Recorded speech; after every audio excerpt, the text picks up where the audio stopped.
Dear students, ఈరోజు మనం ఆంధ్రప్రదేశ్ చరిత్రకి మరియు తెలంగాణలో జరగబోయేటటువంటి గ్రూప్ 1 గ్రూప్ 2 ఎగ్జామ్కి సంబంధించి గోల్కొండ నవాబుల పాఠంలో ఇంపార్టెంట్ బిట్ల గురించి అధ్యయనం చేద్దాం.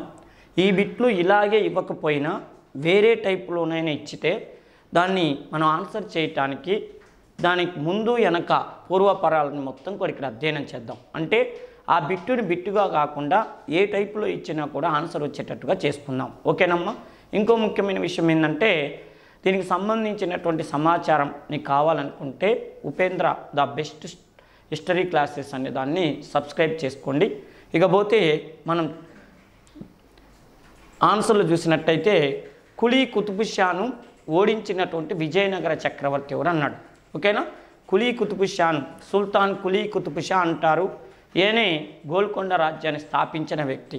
1512వ సంవత్సరంలో గోల్కొండ రాజ్యాన్ని స్థాపించింది కులీ కుతుబ్ షా. ఇతన్ని ఓడించే విజయనగర చక్రవర్తి ఎవరు అన్నాడు. విజయనగర సామ్రాజ్యం 1336 నుంచి 1680 వరకు ఉంది. ఈ మధ్యకాలంలో అంటే గోల్కొండ రాజ్యము విజయనగర సామ్రాజ్యం రెండు సమకాలీన రాజ్యాలు. ఎందుకంటే కుతుబ్ షా రాజ్యం అంటే గోల్కొండే కదా. వీళ్ళు 1512 నుంచి 1680వ సంవత్సరం వరకు అంటే విజయనగర సామ్రాజ్యం ఇవి కొద్దో గొప్ప తేడాతో పరిపాలన చేయబడినటువంటి రాజ్యాలు.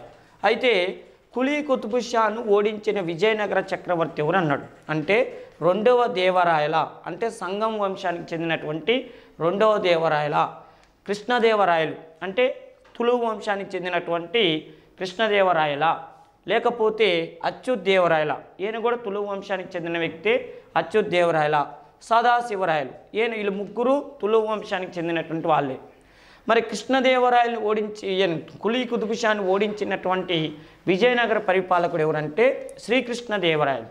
శ్రీకృష్ణదేవరాయలు 1509 నుంచి 1529 వరకు విజయనగర సామ్రాజ్యాన్ని పరిపాలన చేశారు. ఈయన కుతుబ్ షాహీ చక్రవర్తి అయిన సుల్తాన్ కులీ కుతుబ్ షాకి సమకాలీకుడు. అందువల్ల కృష్ణదేవరాయలు తన రాజ్య విస్తరణ కోసం కులీ కుతుబ్ షాను కూడా ఓడించాల్సి వచ్చింది. ఎలా ఓడించాడు? ఆయన ఒక్కడిని ఇండివిజువల్గా ఓడించిండా అంటే కాదు. విజయనగర సామ్రాజ్యం అంటే కృష్ణదేవరాయలు హంపి విజయనగరాన్ని రాజధానిగా చేసుకొని పరిపాలన చేస్తున్న సమయానికి బహమనీ రాజ్యం ఓకేనమ్మా బహమనీ రాజ్యం అనేటటువంటిది 5 ముక్కలుగా విడిపోయింది.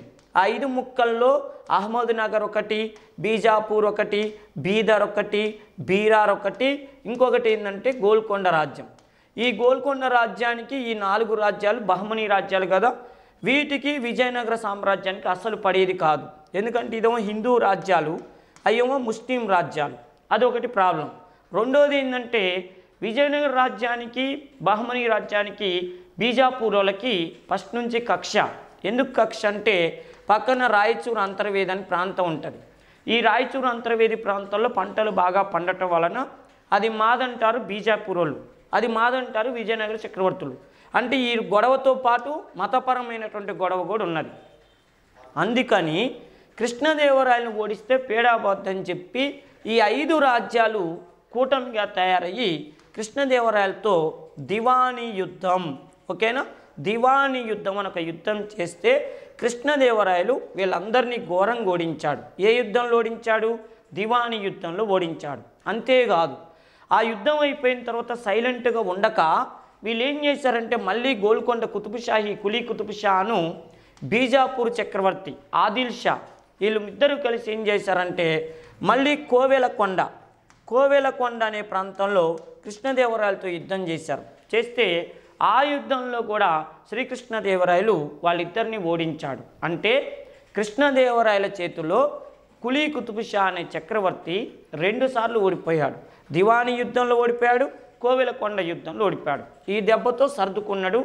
నా తెలంగాణలో దేవరకొండ, భువనగిరి, గోల్కొండ ఈ 3 రాజ్యాలు ఉంటే సరిపోతాయి, రాజ్య విస్తరణ వద్దు, ఉన్న రాజ్యాన్ని పోగొట్టుకోవద్దని చెప్పి కృష్ణదేవరాయలు జీవించి ఉన్నంతకాలం సైలెంటుగా 3 ఏరియాలు ఏది దేవరకొండ, భువనగిరి, గోల్కొండ ఈ 3 ఏరియాలు నాకు ఉంటే చాలనుకొని సైలెంట్గా ఉండిపోయాడు కులీ కుతుబ్ షా.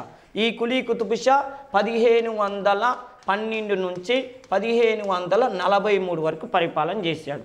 అప్పుడు కృష్ణదేవరాయలు జీవించి ఉన్నంతకాలం కొద్ది సైలెంట్ అయ్యాడు. తర్వాత ఏం చేశాడంటే కృష్ణదేవరాయలు చనిపోయిన తర్వాత రాజ్య విస్తరణ మీద దృష్టి పెట్టాడు కులీ కుతుబ్ షా. ఇంత స్టోరీ ఉంది, బాగా గమనించండి. ఇప్పుడు ఈ ప్రశ్న ఏంది? డైరెక్ట్ ప్రశ్న. కులీ కుతుబ్ షాని ఓడించిన విజయనగర చక్రవర్తి అంటే శ్రీకృష్ణదేవరాయలు అనొచ్చు. కానీ ఎంత స్టోరీ ఉంది చూడండి. దివానీ యుద్ధం వచ్చింది, కోవెలకండు యుద్ధం వచ్చింది, 5 బహమనీ రాజ్యాలు కృష్ణదేవరాయలతో ఎందుకు కయ్యానికి కాల్దు వినియోగం వచ్చింది. కృష్ణదేవరాయలు, అచ్యుతదేవరాయలు, సదాశివరాయలు తులువు వంశానికి చెందిన వాళ్ళన్న విషయం మీకు తెలిసింది. రెండవ దేవరాయలు సంగం వంశానికి చెందినవాడు, అతను ఆ వంశంలోని గొప్పవాడన్న విషయం కూడా మీరు ప్రత్యేకంగా గుర్తుపెట్టుకోవాలి. ఓకేనమ్మా, ఇది దీనికి సంబంధించిన విషయం. నెక్స్ట్ చూడండి, కులీ కుతుబ్ షాకు సమకాలీన మొఘలు చక్రవర్తులు ఎవరు అన్నాడు. ఇప్పుడు మొఘలు చక్రవర్తుల గురించి అడుగుతుండు. కులీ కుతుబ్ షా ఎప్పటి నుంచి పరిపాలన చేసిండు? 1512 నుంచి 1543 వరకు పరిపాలన చేసిండు. ఈ కులీ కుతుబ్ షాకి మొఘల్ చక్రవర్తులు ఎవరు సమకాలికులు అంటే, అసలు మొఘల్ రాజ్యం ఎప్పుడు వచ్చింది? 1526లో బాబరు నవంబర్ 21వ తారీఖు నాడు ఢిల్లీ చక్రవర్తి అయిన ఇబ్రహీం లోడీని ఓడించి మొఘల్ వంశాన్ని స్థాపించాడు. బాబర్ 1526 నుంచి 1530 వరకు పరిపాలన చేశాడు. అంటే బాబరు కులీ కుతుబ్ షాకు సమకాలీకుడు అవుతాడు. నెక్స్ట్ చూడండి, ఈయన 1543 కదా. మళ్ళీ తర్వాత బాబర్ తర్వాత ఎవరు వచ్చారు? హుమాయూన్ వచ్చాడు. హుమాయూన్ ఎప్పటి నుంచి పరిపాలన చేసిండు? 1530 నుంచి 1540 వరకు ఫస్ట్ టైం పరిపాలన చేసిండు. ఫస్ట్ టైం అని ఎందుకంటున్నానంటే హుమాయూన్ 2 సార్లు పరిపాలన చేసిండు. 1530 నుంచి 40 వరకు 10 ఇయర్స్ పరిపాలన చేసిండు. మళ్ళీ తర్వాత 1555 నుంచి 56 వరకు రెండోసారి పరిపాలన చేసిండు. ఇప్పుడు అడిగిన ప్రశ్న ఏంది? కులీ కుతుబ్ షాకు సమకాలీన మొఘలు చక్రవర్తులు అంటే బాబరు వెనక సమకాలీకుడు, హుమాయూను వెనక సమకాలీకుడు. ఇట్లా ప్రత్యేకంగా గుర్తుపెట్టుకోండి. చూడండి, బాబరు హుమాయూన్ అంటే ఇక్కడ ఏమేమున్నది? ఇక AB అర్థమైనా? బాబరు హుమాయూన్ అనేటటువంటి వ్యక్తి వెనక సమకాలీకులని గుర్తుపెట్టుకోండి. ఇప్పుడు విద్యార్థులు బాగా గుర్తుంచుకోవాల్సిన విషయం ఏంటంటే, ప్రతి రాజవంశంలో గొప్ప చక్రవర్తులని ఇయర్స్తో సహా గుర్తుపెట్టుకోవాలి. ఒకటి, ప్రతి రాజవంశము ఏ సంవత్సరం నుంచి ఏ సంవత్సరం వరకు పరిపాలన చేశారనేది కూడా ప్రత్యేకంగా గుర్తుపెట్టుకోవాలి. ఎందుకంటే ఆ ఇయర్స్ కనుక మనకు గుర్తుంటే మనకి కొన్ని ప్రశ్నలకి ఆన్సర్ ఈజీగా దొరుకుద్ది. ఒకటి. రెండోది, ఆ ఇయర్స్ గుర్తుండటం వల్ల ఆ సమకాలీన రాజులు ఎవరెవరు అనేది కరెక్ట్గా మనం పెట్టడానికి వీలవుతుంది. దానివల్ల ఎక్కువ మార్కులు సంపాదించుకోవటానికి వీలవుతుంది. అలా అని అన్ని రాజవంశాల గురించి కాకపోయినా చరిత్రలో ప్రసిద్ధి చెందిన రాజవంశాలు, ఆ రాజుల గురించి ఢిల్లీ సుల్తాన్లు కానీ, మొఘల్ చక్రవర్తులు కానీ, గోల్కొండ కుతుబ్ షాహీలు కానీ, నిజాం నవాబులు కానీ, కాకతీయ చక్రవర్తులు కానీ, విజయనగర చక్రవర్తులు కానీ, ఇలాంటి వాళ్ళ ఇయర్స్ను మాత్రం ఖచ్చితంగా గుర్తుపెట్టుకున్నమ్మా. దానివల్ల చాలా బెనిఫిట్ ఉంటుంది. మళ్ళీ చెప్తున్నా, రాజవంశం ఏ సంవత్సరం నుంచి ఏ సంవత్సరం వరకు మొత్తం పరిపాలన చేసింది ఒకటి. మళ్ళీ ఇండివిజువల్గా రాజులు ఎన్ని సంవత్సరాలు పరిపాలన చేశారనేది గుర్తుపెట్టుకోండి. ఓకే కదా. నెక్స్ట్, రాచకొండ మరియు దేవరకొండలను పరిపాలించిన వెలమరాజులను వరంగల్పై ఆధిపత్యం ఉన్న సితాబ్ ఖాన్ సీతాపతిరావుని ఓడించిన కుతుబ్షాహీ సుల్తాన్ ఎవరు అన్నాడు. చూడండి, రాచకొండ మరియు దేవరకొండలను పరిపాలించిన వెలమరాజులను వరంగల్పై ఆధిపత్యం ఉన్న సితాబ్ ఖాన్ సీతాపతిరావుని ఓడించిన కుతుబ్షాహీ నవాబ్ ఎవరు అన్నాడు, సుల్తాన్ ఎవరు అన్నాడు. అంటే చూడండి, కులీ కుతుబ్ షానా, జంషీద్ కుతుబ్ షానా, ఇబ్రహీం కుతుబ్ షానా, మహమ్మద్ కులీ కుతుబ్ షానా అంటే కులీ కుతుబ్ షా అనేటటువంటి వాడు, అంటే సుల్తాన్ కులీ కుతుబ్ షా అంటారు. ఆయనే ఈ గోల్కొండ రాజ్యాన్ని స్థాపించాడు. ఈయన వీళ్ళను ఓడించాడు. ఎందుకు ఓడించాడు ఏందనే విషయం చూస్తే నేను ఇందాకనే చెప్పాను. శ్రీకృష్ణదేవరాయలు పరిపాలన చేసేటప్పుడు ఈయన ఏం చేసిండయ్యా అంటే 1509, 1529 మధ్యకాలంలో మన తెలంగాణ ప్రాంతానికి దండయాత్రకు వచ్చి సితాబ్ ఖాన్ అని చెప్పి ఒక నవాబు ఉండేవాడు. ఈయన 2 ప్రాంతాలను పరిపాలన చేస్తుండు. ఖమ్మము నెక్స్ట్ వరంగల్, ఈ 2 ప్రాంతాలు ఆయన చేతిలోనే ఉన్నాయి. సితాబ్ ఖాన్, వీరినే సీతాపతిరావు అంటారు. ఈ సితాబ్ ఖాన్ హ్యాండ్ ఓవర్లో ఖమ్మం కిల్లా, వరంగల్ కిల్లా ఉన్నాయి. అయితే కృష్ణదేవరాయలు తన దిగ్విజయాలను చేసుకుంటూ 1516లో మన తెలంగాణలో నల్గొండ జిల్లాలో ఉన్నటువంటి అనంతగిరి దుర్గాన్ని ఆక్రమించాడు. తర్వాత ఖమ్మం కిల్లా అనంతగిరికి దగ్గరని తెలిసి అక్కడికి రాబోతున్నాడు. ఆ సమయంలో ఖమ్మం కిల్లాని వరంగల్ని పరిపాలన చేస్తుంది ఎవరు అని తెలుసుకున్నాడు. సితాబ్ ఖాన్ అని పేరు వినపడ్డది. ఒక ముఖ్యమైన విషయం ఏంటంటే మనం ఇక్కడ గుర్తుపెట్టుకోవాల్సింది, ఆ రోజుల్లో మన భారతదేశాన్ని పరిపాలన చేసిన చక్రవర్తులు వాళ్ళు హిందువులు అయితేనేమో ఇస్లాం చక్రవర్తుల పేర్లు లిస్టులో రాసుకునేవాళ్ళు. నేను ఎవరెవరి మీదకి యుద్ధాన్ని పోవాలి, వీడు ఇస్లాం మతం ఓడంట, వాళ్ళని ఓడించాలి అని అట్లా లక్ష్యం పెట్టుకునేవాళ్ళు. అదే ముస్లిం చక్రవర్తి అనుకోండి, హిందువుల పేర్లు రాసుకునేవాడు ఎవరెవరిని ఓడించాలని. ఇప్పుడు విషయం ఏంటంటే సితాబ్ ఖాన్ అనగానే కృష్ణదేవరాయలకు అర్థమైంది, వీడు పక్కా ఇస్లాం మతం ఓడి ఈయన ఓడించాలని చెప్పి బయలుదేరుతుండు. ఆ విషయం సితాబ్ ఖాన్కి తెలిసింది. శ్రీకృష్ణదేవరాయలు నా మీదకి యుద్ధానికి రాబోతున్నానని తెలిసి ఆడేం చేసిందంటే మన కులీ కుతుబ్ షాకి వర్తమానం పంపించాడు, అన్న నన్ను ఓడించడానికి కృష్ణదేవరాయలు అనేవాడు విజయనగర సామ్రాజ్య చక్రవర్తి వస్తుండు, వాడు నన్ను ఓడించిందంటే నెక్స్ట్ ట్రిప్ నీ మీదే అత్తడు, అందుకని మన ఇద్దరం ఇస్లాం చక్రవర్తులం కాబట్టి మనం వెళ్ళి వాడిని ఓడిద్దాం అన్నాడు. వీడే ఉన్నాడంటే ఆల్రెడీ ఇప్పటికే 2 సార్లు నన్ను దన్నిండు, ఇప్పుడు అవసరం 3వసారి దన్నించుకోవటం, నేను రాను, అసలు నేను ఇక్కడ ఉన్నాను అనుకో, మాకు వాడిని నువ్వు ఎదుర్కో, లేకపోతే ఓడిపోయినట్టు సామంతుడు ఒప్పుకో అని చెప్పాను. గమ్మత్తు ఏంటంటే సితాబ్ ఖాన్ అసలు పేరు సితాబ్ ఖాన్ కాదు, వాడి పేరు సీతాపతిరావు.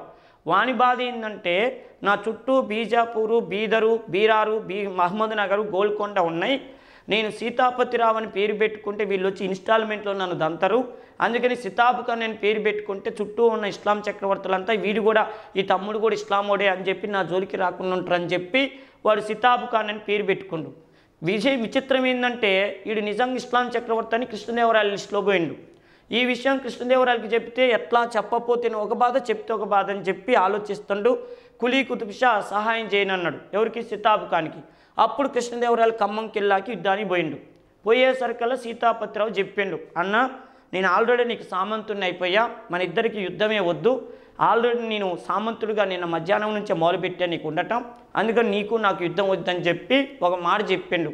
అసలు నా పేరేందో తెలుసా, సీతాపతిరావు, నేను కావాలని సితాబ్ ఖాన్ అని పేరు పెట్టుకున్నా, నువ్వు హిందూ మతం వాడివి, నేను హిందూ మతాన్ని వాడిని అంటే నువ్వు ఆ పేరు ఎందుకు పెట్టుకున్నావురా అంటే, ఏం చేయను నువ్వు ఒక్కసారే వస్తావు, వాళ్ళు ఇన్స్టాల్మెంట్లో చుట్టూ నా పక్క నువ్వు చేరి తంతా ఉంటారు, అవసరమా అని చెప్పి నేను సితాబ్ ఖాన్ అని పేరు పెట్టుకున్నా అని చెప్తే అప్పుడు కృష్ణదేవరాయలు సామంతుడిగా వాడిని అంగీకరిస్తాడు. ఒక విషయం ఏంటంటే కృష్ణదేవరాయల దగ్గర ఒక వీక్నెస్ ఉంటుంది, ఎవరినన్నా ఓడిద్దామని చెప్పి ఆగా మేఘాల మీద పోతాడు సైన్యాన్ని వేసుకొని. ఎవడన్నా వాడు ఎమ్మటే ఆ శత్రువు అనేవాడు కృష్ణదేవరాయలని కొద్దిగా పొగిడి, అన్న నువ్వు మంచోడివి, నువ్వు సాహితీ సమరంగా సార్వభౌముడివి, నువ్వు ఆంధ్రభోజుడు అని పొగిడితే ఎమ్మటే సైన్యాన్ని చెప్తాడు, సామానంతలు అనబెట్టండి ఇక బోదాం అంటాడు. అదేంటి సార్ మనం యుద్ధానికి పోయినామంటే వాడు ఆ లెవెల్లో పొగుడుతుంటే యుద్ధం ఎట్లా చేస్తారా, పదం పని అనే రకం అనమాట. అందుకని సితాబ్ ఖాన్ కృష్ణదేవరాయలకి అన్ని విధాలుగా సహకరిస్తానని చెప్పేసరికల్లా కృష్ణదేవరాయలు నువ్వు నాకు సామంతుడిగా ఉండరా అని చెప్పి వెళ్ళిపోయాడు. ఆ విధంగా కృష్ణదేవరాయలు సితాబ్ ఖాన్ని ఓడించాడు కదా. ఇప్పుడు స్టోరీ చూడండి. కృష్ణదేవరాయలు 1529లో చనిపోయిండు. చనిపోగానే చూడు వీడేం చేసిండు, మన కులీ కుతుబ్ షా ఏం చేసిండంటే సితాబ్ ఖాన్ మీదకి యుద్ధానికి పోయిండు. ఎందుకంటే కృష్ణదేవరాయలకి ఖమ్మం వరంగల్ వాడు ఇచ్చిండు కాబట్టి ఇప్పుడు నాకు ఇవ్వరా అని చెప్పి, ఎట్లాగూ తన శత్రువైన కృష్ణదేవరాయలు లేడు కాబట్టి ఇక దూకుడు పెంచాలని చెప్పి మన సుల్తాన్ కులీ కుతుబ్ షా సితాబ్ ఖాన్ మీదకి యుద్ధానికి పోయిండు. సితాబ్ ఖాన్ని ఓడించాడు. ఖమ్మం కిల్లాని, వరంగల్ కిల్లాని ఆక్రమించుకున్నాడు. అంటే సితాబ్ ఖాన్ని ఓడించిందంటే అవి ఆక్రమించుకున్నట్టే. నెక్స్ట్ చూడండి, రాచకొండ మరియు దేవరకొండ, వీటిని వెలమ దొరలు, ఓకేనమ్మా, వెలమ దొరలు అనే దొరలు పద్మనాయకులు అనేటటువంటి వాళ్ళు పరిపాలన చేస్తుంటే వాళ్ళని ఓడించాడు. మొత్తానికి తెలంగాణ మొత్తాన్ని కూడా ఏకం చేసిన గోల్కొండ చక్రవర్తి ఎవరయ్యా అంటే సుల్తాన్ కులీ కుతుబ్ షా. దీన్ని కులీ కుతుబ్ షా అనే పేరుతో పిలుస్తారు. మా దొడ్డ ప్రభు అంటారు, అంటే మా మంచి పరిపాలకుడి అని చెప్పి తెలుగు ప్రజలంతా కూడా మా దొడ్డ ప్రభు అని పిలిపించుకున్నటువంటి వ్యక్తి కులీ కుతుబ్ షా. ఓకేనమ్మా, ఇంత స్టోరీ ఉంది. అంటే ఇక్కడ ఎగ్జామ్ పాయింట్ ఆఫ్లో గుర్తుపెట్టుకోండి, కృష్ణదేవరాయలు యుద్ధాలు చేస్తున్నంత కాలం మన కులీ కుతుబ్ సైలెంట్గా ఉన్నాడు. దేవరకొండ, భువనగిరి, గోల్కొండ వరకు ఉంటే చాలనుకున్నాడు. కృష్ణదేవరాయలు పోయిన తర్వాత తెలంగాణ మొత్తాన్ని కూడా తన పరిధిలోకి తెచ్చుకోవటానికి ఈ యుద్ధాలను ఓడించి వాళ్ళ ప్రాంతాలను ఆక్రమించాడు అన్న విషయాన్ని గుర్తుపెట్టుకోండి. ఓకేనా. నెక్స్ట్ చూడండి, ఇబ్రహీం కులీ కుతుబ్ షా తన అన్న అయిన జంషీద్ కుతుబ్ షాపై ఎవరి సహాయంతో యుద్ధం ప్రకటించి పరాజయం పొందాడన్నాడు. ఓకేనా. ఇబ్రహీం కుతుబ్ షా తన అన్నయ్య జంషీద్ కుతుబ్ షాను ఎవరి సహాయంతో యుద్ధం ప్రకటించి పరాజయం పొందాడు అన్నాడు. ఓ ముఖ్యమైన విషయం ఏంటంటే ఇక్కడ క్వశ్చన్ ఆన్సర్లు చూడండి. సదాశివరాయలు, బీదర్ సుల్తాన్ అయిన అలీ బరీదు, యూసఫ్ ఆదిల్ షా, ఇస్మాయిల్ ఆదిల్ షా అన్నాడు. అంటే ఒక ముఖ్యమైన విషయం ఏంటంటే ఇక చూడండి, Quli Qutb Shah founder of Qutb Shah dynasty. ఇతడు 1512 నుంచి 1543 మధ్యకాలంలో పరిపాలన చేస్తున్నప్పుడు ఈయనకున్న కొడుకుల్లో ఒకడు జంషీదు. వీడు మాట్లాడితే ఏమంటాడంటే, డాడీ ఎప్పుడు పోతావు డాడీ అని చెప్పి బెదిరించేవాడు. ఎందుకురా అంటే, నీ తర్వాత నేనే చక్రవర్తి కావాలి డాడీ, దయచేసి నువ్వు తొందర పోవా అని బెదిరించేవాడు. అది బాధలు పడలేక వీడిని జైల్లో పెట్టిండు, గోల్కొండ కోటలో బంధించి వీని కొడుకుల్లో బెస్ట్ కొడుకు ఎవరంటే ఇబ్రహీం కుతుబ్ షా. అంటే మానవత్వం కలిగిన వాడు, మంచి మనిషి, ఇతడే నాకు వారసుడు అని చెప్పి ఈయన పిలిపించి దేవరకొండకు ప్రతినిధిని చేసిండు. బిడ్డ, నా తర్వాత నువ్వే చక్రవర్తివి, ప్రజలకి పరిపాలన ఎట్లా చేయాలో నీకు చూపిస్తాను, అందుకని నువ్వు ప్రస్తుతానికి దేవరకొండకి నా ప్రతినిధిగా ఉండరా అని చెప్పిండు.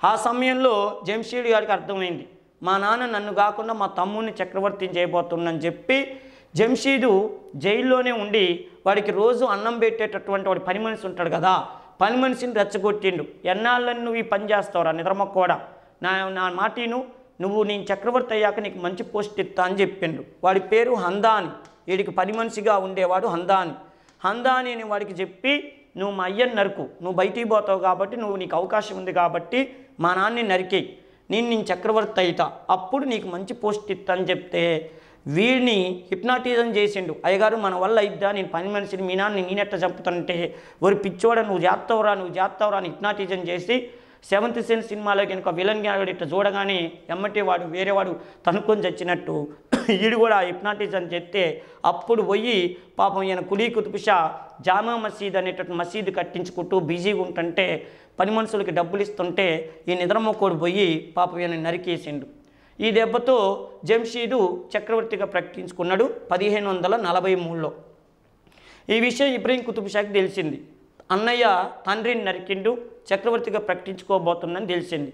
ఈ విషయం మిగతా బహమనీ చక్రవర్తులకి, విజయనగర చక్రవర్తులకు కూడా తెలిస్తే బహమనీ చక్రవర్తుల్లో బీదర్ పరిపాలకుడైన అలీ బరీద్ ఏం చేసిందంటే, మీ అయ్యను నరుకుతావురా నువ్వు ఇంత దుర్మార్గుడు అనుకోలేదని చెప్పి అప్పుడు బీదర్ సుల్తాన్ అలీ బరీదు ఇబ్రహీం కుతుబ్ షాకి వర్తమానం పంపించాడు. బాబు, మీ నాన్నకి నువ్వంటే చాలా ఇష్టం, నాకు అప్పుడప్పుడు చెప్తూ ఉండేవాడు నువ్వే చక్రవర్తి కావాలని, అందుకని నా ఫుల్ సపోర్ట్ నీకు ఇస్తా, నా సైన్యాన్ని పంపిస్తా, నువ్వు సైన్యాన్ని వేసుకొని బయలుదేరు, నేను కూడా నా సైన్యాన్ని పంపిస్తా, నా సైన్యం నీ సైన్యం పోయి మీ అన్నయ్యని వేసేసి నువ్వు చక్రవర్తి కావచ్చు అని చెప్పి వర్తమానం పంపించిండు. అప్పుడు ఇబ్రహీం కుతుబ్ షాకి ఒక ఉత్సాహం వచ్చింది, తన అన్న మీద కక్ష తీర్చుకోవటం కోసం ఈయన సైన్యాన్ని పంపిస్తానని ఉంటుందేసింది. ఆ సమయంలో ఏం చేసిండు, ఈయన సైన్యాన్ని పంపించేసరికి కొద్దిగా ఆలస్యమైంది.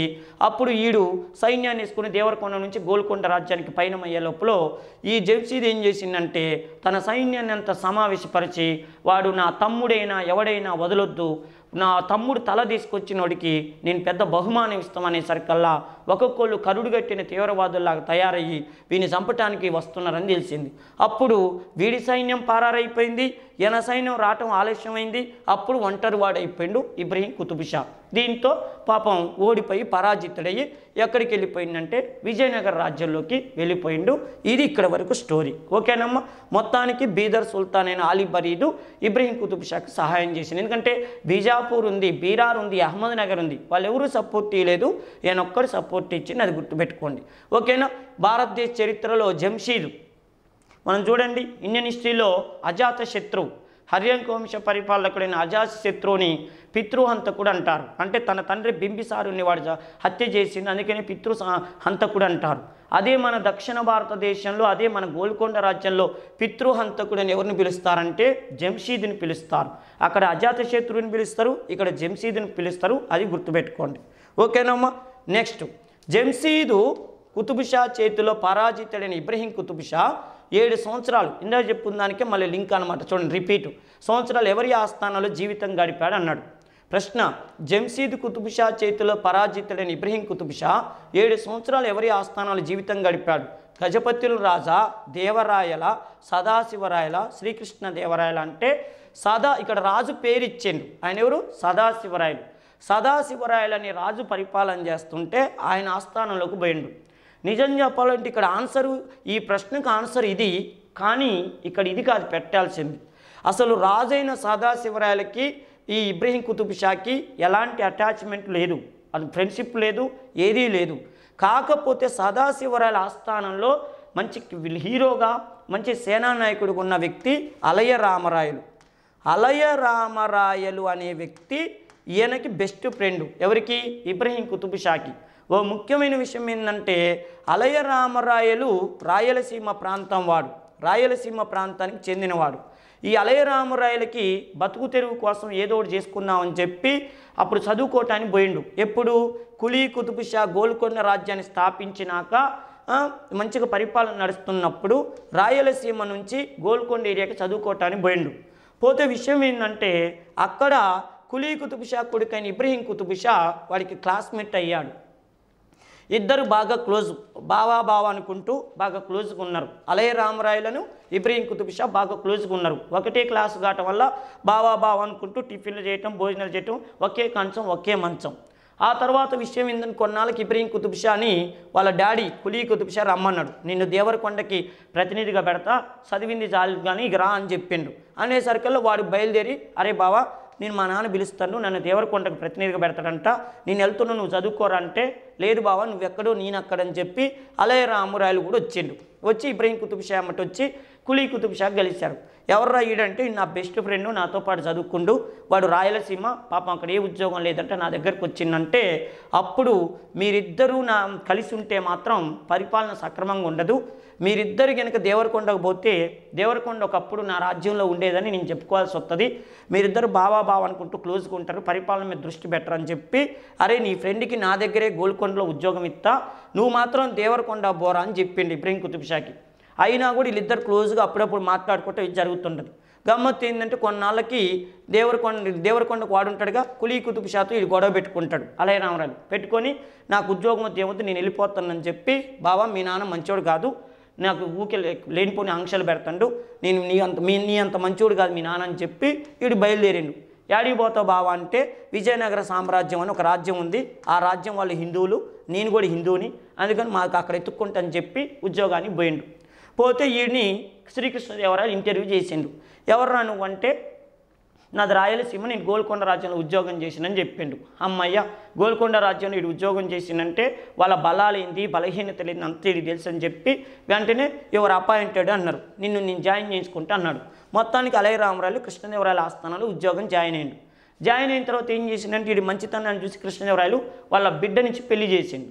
ఆ తర్వాత విషయం ఏంటంటే, కృష్ణదేవరాయలు చనిపోయిన తర్వాత ఇగో ఫస్ట్ అచ్యుతదేవరాయలు, తర్వాత సదాశివరాయలు వరుసగా చక్రవర్తులు అయ్యారు. రాజులు మారారు కానీ హీరో మాత్రం దుమ్ము లేపుతుంది అలయ రామరాయలు. వీడు చెప్పిందే వేదం అన్నట్టు నడుస్తుంది విజయనగర సామ్రాజ్యంలో. ఇప్పుడు స్టోరీ చూడండి.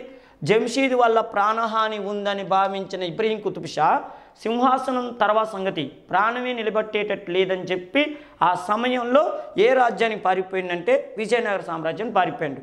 విజయనగర సామ్రాజ్యానికి ఎందుకు పారిపోయిందంటే, అలయ రామరాయలు తన మిత్రుడు అక్కడ సేనాపతిగా ఉన్నాడు కాబట్టి వాడికి వర్తమానం పంపించిండు, బాబా మా అన్నయ్య జంషీద్ నన్ను చంపాలని ప్లాన్ చేస్తాడు, ఆలీ బరీద్ నాకు సహాయం చేసిండు కానీ అది కరెక్ట్గా ఉపయోగపడలేదు, మరి నువ్వు సైన్యాన్ని పంపిస్తావా బావా అని చెప్పి అలయ రామరాయలకి వర్తమానం పంపించిండు. అప్పుడు ఈడే ఉన్నాడు, బావా ఇది కరెక్ట్ టైం కాదు, మీ అన్నయ్య గారు పెద్ద దుర్మార్గుడు, నేను సైన్యాన్ని పంపించే లోపల మీరు ఎక్కడ హంపి విజయనగరం నుంచి నీ గోల్కొండ రాజ్యానికి సైన్యం వచ్చే లోపల కొన్ని రోజులు పట్టవచ్చు, అందులో మీ అన్నయ్య సామంతులంతా మనకెందుకు సపోర్ట్ ఇస్తారు, మీ అన్నయ్యకి సపోర్ట్ ఇస్తారు, నేను తెలంగాణ ఏరియాకి రావాలంటే ఎక్కడెక్కడో జిల్లాలు మారి గోల్కొండకు రావాలి, ఆ తెలంగాణ జిల్లాలో ఉన్న వాళ్ళంతా మీ అన్నయ్యకి సామంతులు, నేను వాళ్ళందరితో యుద్ధం రావాలంటే చాలా టైం పడుతుంది, నా మాటిని నువ్వు సైలెంట్గా నా దగ్గరకు వచ్చేసాయి, నేను తర్వాత సమయం చూసి నా సైన్యాన్ని ఇచ్చి పంపించి మీ అన్నయ్యని చంపించి నిన్ను గోల్కొండ పరిపాలకునిగా పెడతా బావా అని చెప్పి మాట ఇచ్చండి అలయ రామరాయలు. అందువల్ల ఇబ్రహీం కుతుబ్ షా సామాన్యత జరుపుకొని అలయ రామరాయల ఆస్థానాన్ని పోయి 1 సంవత్సరం 2 సంవత్సరాలు కాదు 7 సంవత్సరాలు. అంటే వాళ్ళ అన్నయ్య జంషీద్ 1543 నుంచి 1550 వరకు పరిపాలన చేసిండు. ఈ 7 సంవత్సరాల పాటు వాడు అక్కడే ఆ రాజస్థాన్లో ఉండిపోయింది విజయనగర సామ్రాజ్యంలో. ఇంత స్టోరీ ఉందమ్మ దీంట్లో. ఇప్పుడు డైరెక్ట్ బిట్టేమో రాజు సదాశివరాయలు, సేనాపతి అలయరామరాయలు. అలయరామరాయలు ఎవరికి ఫ్రెండ్ అంటే ఇబ్రహీం కుతుబ్ షాకి.